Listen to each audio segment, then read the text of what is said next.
For me, involving academics or curators or whoever the partners are in your kind of organisation is crucial.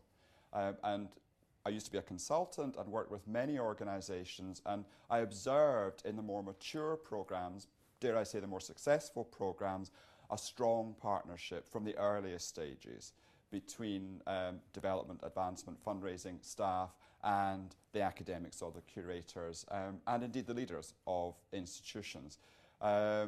This is something we've focused on significantly at Glasgow Caledonian University, where I currently work, which is new to all of this kind of activity. And the academic community weren't used to thinking in the way that we need them to think. And academics tend to be highly individualistic people. So building the trust that allows us to have an early discussion about not just where the money might be, but what we are raising money for fundamentally and how that advances the mission of an institution, but also the more localized goals and ambitions of an academic, a research group, a school, a faculty. Is very, very important. I think we all know about situations where fundraising is turned to at the end of a process when money is insufficient.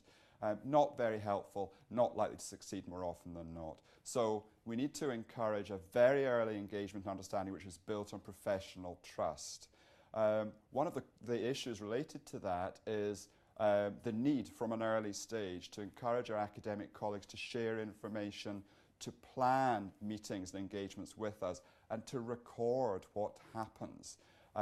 We don't tend to do this naturally, but if we're going to build programs that last, we need to understand why we plan meetings, why we report back on meetings, why we record that information, and crucially, why it's important to discuss what the next step needs to be.